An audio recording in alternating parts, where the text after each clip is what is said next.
tentang perkara ini. Kita ini semua sedang berhijrah menuju kepada Allah. Berhijrah seperti orang yang memusafir, meninggalkan tempatnya.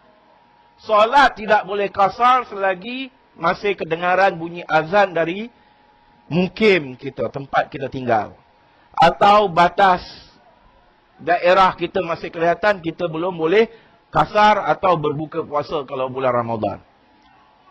Jadi imam mengatakan di sini ada isyarah batin, maknawinya. Iaitu selagi ada ananiyah, iaitu batas atau tembok daerah, iaitu diri kita, masih kita melihat diri kita lagi, kita belum berjalan menuju kepada Allah. Belum berhijrah menuju kepada Allah Subhanahu wa Ta'ala. Selagi masih ada kedengaran azan, maksudnya apa? Imam mengatakan selagi kita mendengar keinginan kita, selagi itu kita belum berhijrah kepada Allah Subhanahu wa Ta'ala. Masih lagi kita mengatakan, aku mau ini, aku mau itu. Tanpa ada berasaskan kepada keinginan-keinginan Islami, Muhammadi di situ. Tidak ada keinginan yang berasaskan kepada ajaran Rasulullah sallallahu alaihi wasallam. Jadi penyerahan ini bukan menceritakan kita mengungkapkan bahawa ya Rasulullah, kami adalah umatmu, kami adalah hamba-mu, berselawat banyak kali. Itu bagus. Itu pada tempatnya. Tetapi yang lebih penting adalah diri kita. Jiwa kita. Karena Allah bukan melihat luaran kita. Allah melihat kepada dalaman kita. La yanzuru ila suwarikum walakin yanzuru ila qulubikum. Allah melihat bukan pada wajah kalian, kepada zahir kalian, tetapi Allah melihat hati kalian. Apakah hati kalian ni hati yang memiliki kecintaan mutlak dan menjadikan diri kalian hamba kepada Rasulullah atau tidak? Hati ini kita serahkan kepada Rasulullah atau tidak? Jika kita mengatakan hati kita masih milik kita, berarti kita masih jauh daripada hakikat in kuntum tuhibbunallah, apalagi yuhibbukumullah. Masih jauh jika kalian mencintai Allah, apakah lagi Allah mencintai kalian. Kenapa? Syaratnya tidak ada, iaitu fattabi'uni, menyerahkan jiwa kita kepada Rasulullah sallallahu alaihi wasallam. Ini Rasulullah. Begitu juga dengan seluruh a'immah alaihimussalam. Pada zaman kita sekarang ini, kerana perbahasan Hujatul Islam wal Muslimin Sayyid Sulaiman Husaini tentang Mahdawiyah, dengan izin sedikit menyentuh tentang Mahdawiyah. Zaman kita, manifestasi kewujudan Rasulullah ada pada diri sahibul asri wal zaman ajalallahu ta'ala farjahu syarif. Berarti apa? Berarti pada zaman ini jika kita tidak sepenuhnya menyerahkan jiwa kita kepada sahibul asri wal zaman ajalallahu ta'ala farjahu syarif, berarti kita belum menjadi hamba Allah. Hamba Allah adalah orang yang menjadi hamba kepada Rasulullah, menjadi hamba kepada sahibul asri wal zaman ajalallahu ta'ala farju syarif. Kita ini kadang-kadang merasa bongkak dan sombong apabila kita mengatakan kita hamba Allah tanpa kita melihat bahawa kita adalah sepatutnya terlebih dahulu menjadi hamba Rasulullah dan menjadi hamba kepada sahibul asri wal zaman ajalallahu ta'ala farju syarif. Amirul Mukminin Ali bin Abi Thalib alaihi salam mengatakan, man arafani harfan, man alamani harfan kat sarani abdan. Siapa yang mengajarkan aku satu huruf, dia akan menukarkan aku menjadi hambanya. Sebab itu Amirul Mukminin mengatakan, aku adalah hamba kepada Muhammad. Ini Amirul Mukminin mengatakan. Tetapi Syiah Amirul Mukminin dengan mengatakan dengan bangga, aku adalah hamba Allah.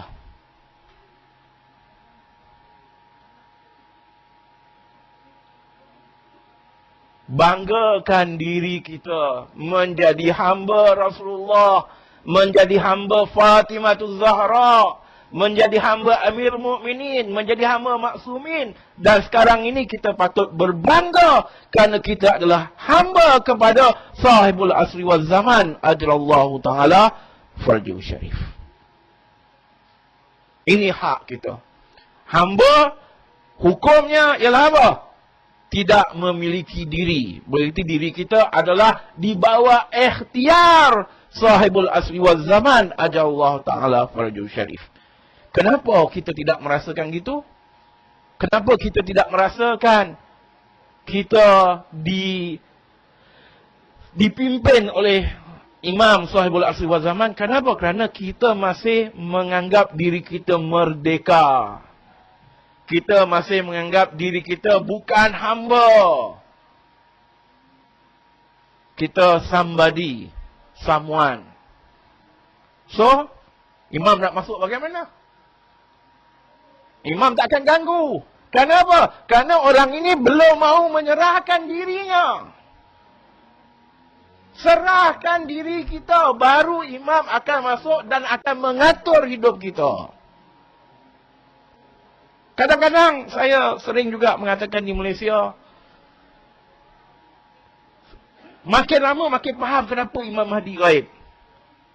Kenapa kadang-kadang ustaz yang kecil pun orang Syiah tak mampu jaga, apalagi contohnya di alhamdulillah di Thailand ada Hujatul Islam, belum ada Ayatullah. Hujatul Islam pun susah nak jaga, apalagi Ayatullah. Apalagi Wilayatul Faqih. Apalagi Sahibul Asri wal Zaman. Ini masalah kita ialah apa? Kerana kita merasakan diri kita merdeka. Kita tidak mahu terikat dengan siapa pun.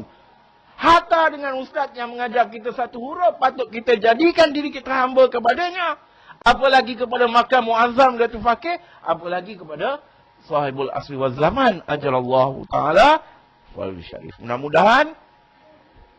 ini peringatan untuk diri anak sendiri. Kita sentiasa sedar bahawa kita adalah hamba kepada para maksumin, hamba kepada Rasulullah, dan hamba sekarang ini adalah hamba kepada Sahibul Asri wal Zaman ajrallahu ta'ala farjuhu syarif. Sebenarnya banyak benda nak cakap, cuma waktu terhad. Assalamualaikum warahmatullahi wabarakatuh.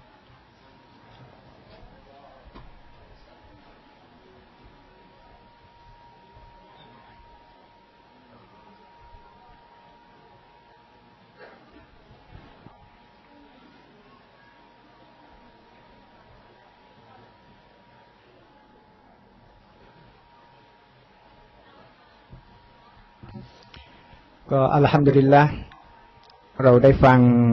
คำนาซิฮัตเล็กๆน้อยๆแต่ทรงค่าสำหรับพวกเราในค่ำคืนนี้ถึงแม้ว่าท่านซัยยิดฮัสซันจะ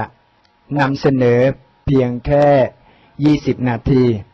แต่ในช่วงเวลาแห่ง20นาทีนี้เต็มไปด้วยเนื้อหาสาระที่ทรงค่าที่สุดสำหรับพวกเราซึ่งผมจะ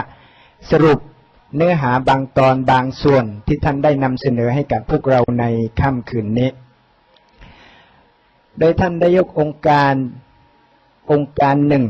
นั่นก็คืออินกุนตุมตุฮิบบูนัลลอฮ์ได้ยกองค์การนี้มานำเสนอมาอธิบายถึงความยิ่งใหญ่ของรอซูลุลลอฮ์ ศ็อลลัลลอฮุอะลัยฮิวะอาลิฮิวะซัลลัมและบรรดาอะห์ลุลบัยต์อะลัยฮิมุสสลามซึ่งท่านได้กล่าวว่าในเดือนนี้ถือว่าเป็นเดือนของท่านรอซูลุลลอฮ์ ศ็อลลัลลอฮุอะลัยฮิวะอาลิฮิวะซัลลัมเป็นเดือนแห่งการรำลึกถึงเกียรติคุณความประเสริฐความยิ่งใหญ่ของท่านศาสดามุฮัมมัด ศ็อลลัลลอฮุอะลัยฮิวะอาลิฮิวะซัลลัมดังนั้นเนื้อหา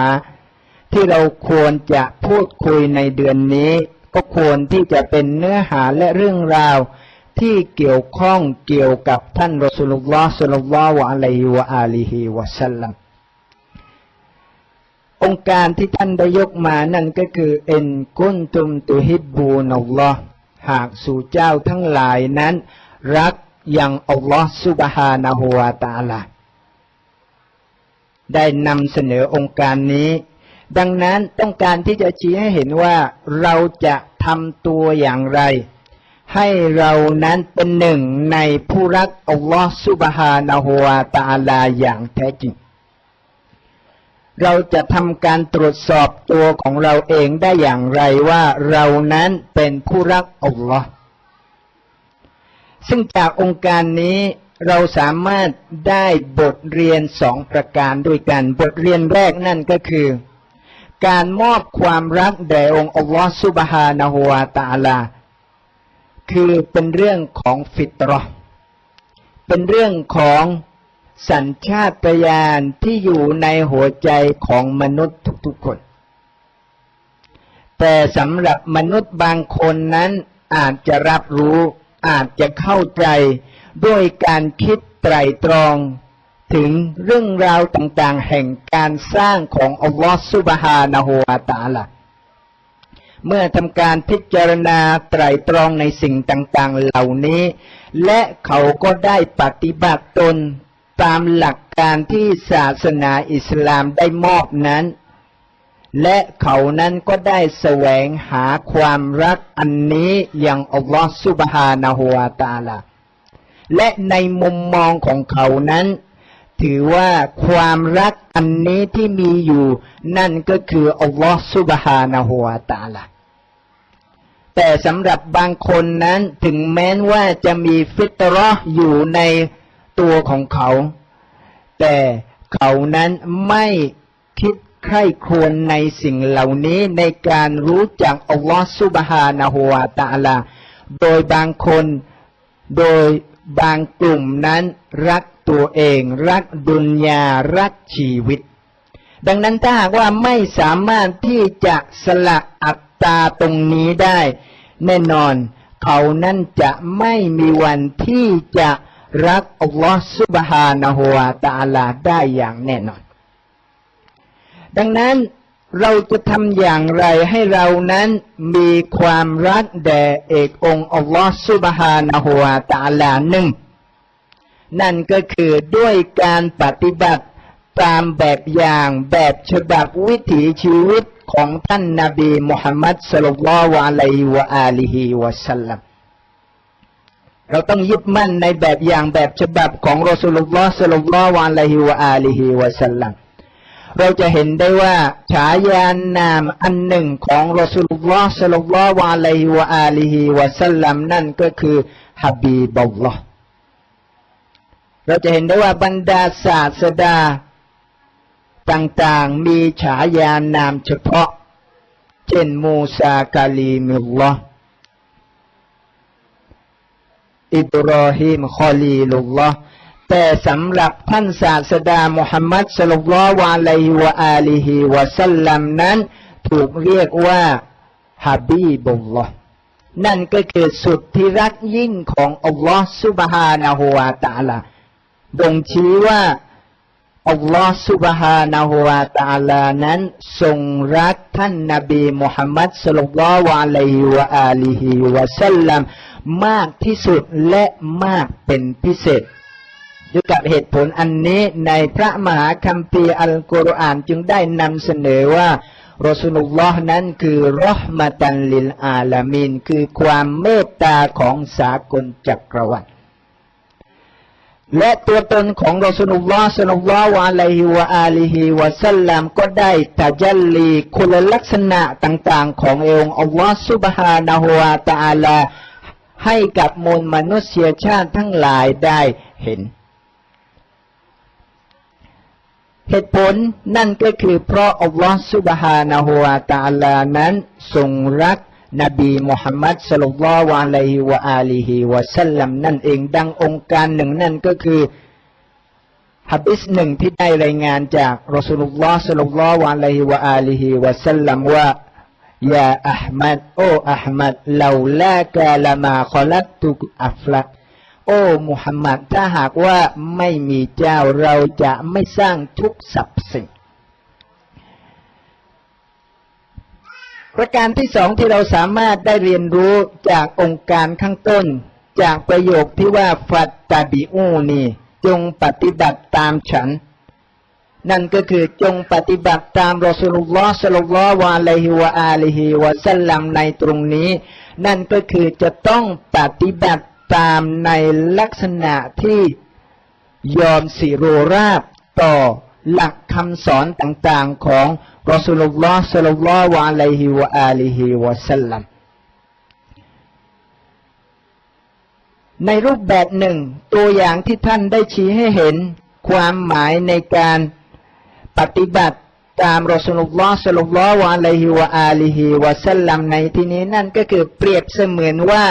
เรานั้นคืออับดุลรอซูล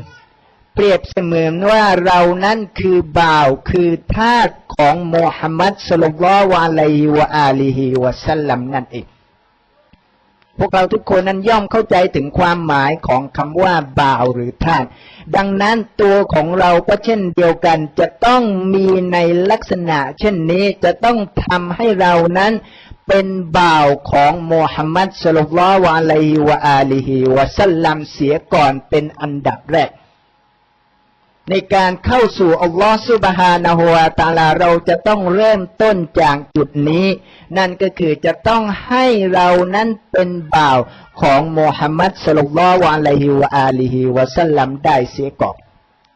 อย่าได้มีใครคิดกับตัวเองว่าเขานั้นรักอัลลอฮ์ถ้าหากว่าเขานั้นยังไม่ได้เป็นบ่าวที่แท้จริงของมุฮัมมัด รอซูลุลลอฮ์ ศ็อลลัลลอฮุอะลัยฮิวะอาลิฮิวะซัลลัมตราบใดที่เรานั้นยังไม่ได้สลายอัตตาที่มีอยู่ในตัวของเรานั้นตราบนั้นเรายังไม่ได้รักนบีมุฮัมมัด ศ็อลลัลลอฮุอะลัยฮิวะอาลิฮิวะซัลลัมอย่างแท้จริงดังนั้นอัลลอฮฺซุบฮานะฮูวะตะอาลาจะทรงเพ่งมองถึงจิตใจหรือสภาพของหัวใจของเราไม่ได้ดูที่รูปร่างหน้าตาของเราแต่อัลลอฮฺซุบฮานะฮูวะตะอาลาจะทรงดูที่หัวใจจิตใจของเราใครก็ตามที่มีการปฏิบัติเคร่งครัดในหลักคำสอนของรอซูลุลลอฮ์ ศ็อลลัลลอฮุอะลัยฮิวะอาลิฮิวะซัลลัมเขาก็จะมีฐานภาพเขานั้นก็จะได้รับเกียรติจากอัลลอฮ์ซุบฮานะฮูวะตะอาลาเช่นเดียวกันแบบอย่างแบบฉบับต่างๆของรอซูลุลลอฮ์ ศ็อลลัลลอฮุอะลัยฮิวะอาลิฮิวะซัลลัมนั้นถูกถ่ายทอดไปยังบรรดาผู้สืบเชื้อสายทั้งหลายของท่านโดยเฉพาะในยุคสมัยนี้นั่นก็คือยุคสมัยแห่งการรอคอยท่านอิหม่ามมะฮดีอัจญะลัลลอฮุตะอาลาฟอรดุชชะรีฟนั้นคุณลักษณะต่างๆของรอซูลุลลอฮ์ ศ็อลลัลลอฮุอะลัยฮิวะอาลิฮิวะซัลลัมนั้นอยู่ในตัวของท่านอิหม่ามมะฮดีอัจญะลัลลอฮุตะอาลาฟอรดุชชะรีฟแนวทางของท่านอิหม่ามมะฮดีคือแนวทางของมุฮัมมัด ศ็อลลัลลอฮุอะลัยฮิวะอาลิฮิวะซัลลัมแนวทางของมุฮัมมัดคือแนวทางของอิหม่ามมะฮดีอัจญะลัลลอฮุตะอาลาฟอรดุชชะรีฟและเมื่อเราได้สัมผัสถึงความรักที่แท้จริงที่เรามอบให้กับท่านอิหม่ามมะฮดีที่มอบให้กับท่านรอซูลุลลอฮ์ ศ็อลลัลลอฮุอะลัยฮิวะอาลิฮิวะซัลลัมแล้วเมื่อนั้นเราจะเข้าใจถึงความรักที่เรามีแด่องค์อัลลอฮ์ซุบฮานะฮูวะตะอาลาแม้แต่ท่านอามีรุลมุอ์มินีนอะลัยฮิสสลามยังได้กล่าวว่าฉันมีความภาคภูมิใจเป็นอย่างมากที่ได้เป็นบ่าวของมุฮัมมัด ศ็อลลัลลอฮุอะลัยฮิวะอาลิฮิวะซัลลัมเราก็เช่นเดียวกันย่อมมีความภาคภูมิใจเมื่อเรานั้นได้เป็นบ่าวของอะห์ลุลบัยต์อะลัยฮิมุสสลามได้เป็นบ่าวของมุฮัมมัด รอซูลุลลอฮ์ ศ็อลลัลลอฮุอะลัยฮิวะอาลิฮิวะซัลลัมและเป็นบ่าวของท่านอิหม่ามมะฮดีอัจญะลัลลอฮุตะอาลาฟอรดุชชะรีฟแต่ทำไมท่านอิหม่ามมะฮดีอัจญะลัลลอฮุตะอาลาฟอรดุชชะรีฟนั้นยังไม่ปรากฏกายหนึ่งในเหตุผลที่ท่านได้ยกมาในค่ำคืนนี้นั่นก็คือเป็นเพราะข้อบกพร่องของเรา ข้อบกพร่องของเราในที่นี้นั่นก็คือเรานั้นยังไม่สามารถที่จะดูแลนักเรียนศาสนาคนเล็กๆคนเรายังดูแลพวกเขาไม่ได้เรายังไม่สามารถที่จะดูแลบรรดาเชคบรรดาฮุจญะตุลอิสลามเพียงแค่นี้เราไม่สามารถที่จะดูแลบุคคลเหล่านี้แล้วนับประสาอะไรที่เรานั้นจะทำการดูแลคุ้มครองถึงระบอบวิลายะตุลฟะกีฮ์ดังนั้นด้วยกับข้อบกพร่องของเราที่มีอยู่นี้เองทำให้การปรากฏตัวของท่านอิหม่ามมะฮดีอัจญะลัลลอฮุตะอาลาฟุรญะฮุชชะรีฟนั้นล่าช้าไปนี่ก็คือบทสรุปส่วนหนึ่งจากคำพูดของท่านซัยยิดฮัสซันอัลอาตอชในค่ำคืนนี้ดังนั้นจากนี้เพื่อไม่ให้เป็นการเสียเวลาก็ขอเรียนเชิญท่านฮุจญะตุลอิสลามวัลมุสลิมีนซัยยิดสุไลมานฮุไซนีนำเสนอบทเรียนมะฮดาวิยัตของเราบารมุฮัมมัดวะอาลีมุฮัมมัดศ็อลลัวาต